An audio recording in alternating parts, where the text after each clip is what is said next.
Menteri Koordinator Bidang Infrastruktur dan Pembangunan Kewilayahan Agus Harimurti Yudhoyono atau AHY meninjau proyek penyediaan air bersih dan irigasi pertanian di Desa Kelor, Kabupaten Gunung Kidul. Proyek ini merupakan inisiatif pemerintah dalam mendukung swasembada pangan dan ketersediaan air bersih di wilayah dengan kondisi geografis menantang seperti Gunung Kidul. Selain untuk irigasi pertanian, sekitar 10 liter per detik dari pasokan air tersebut juga dimanfaatkan untuk kebutuhan rumah tangga warga.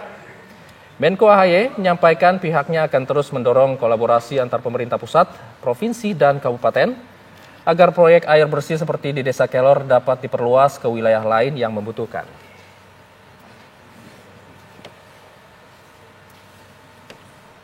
Yang pertama untuk meninjau secara langsung sebuah proyek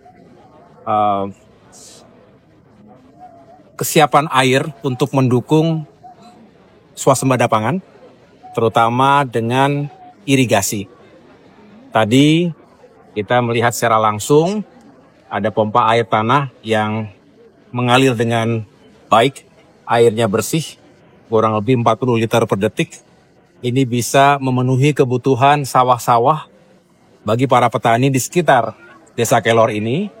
Dan dengan itu, alhamdulillah telah meningkatkan indeks pertanaman dari 2 kali panen menjadi 3 kali panen dalam 1 tahun.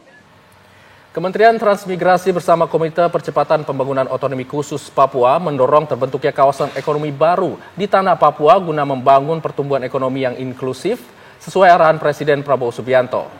Upaya ini berorientasi pada pembangunan ekonomi lokal dan peningkatan kesejahteraan masyarakat asli Papua.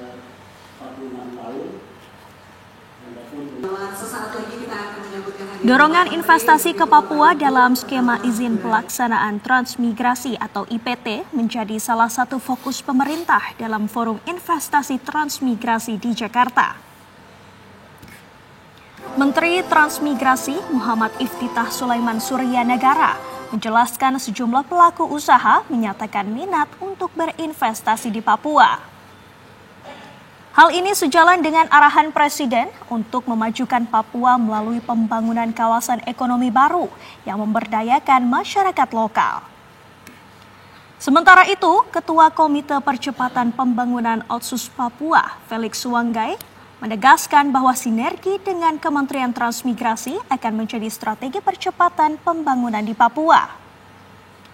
Kebijakan transmigrasi baru diharapkan dapat menjadi model pengembangan ekonomi berbasis transmigrasi lokal yang lebih adil dan berkelanjutan.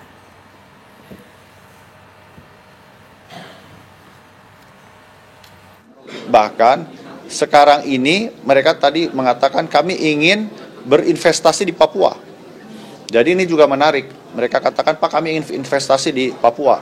Kami tertarik dengan tawaran Bapak untuk kawasan transmigrasi itu menjadi sektor pertumbuhan ekonomi baru. Saya sampaikan kami dari Kementerian Transmigrasi mendapat amanah dari Bapak Presiden untuk memajukan Papua.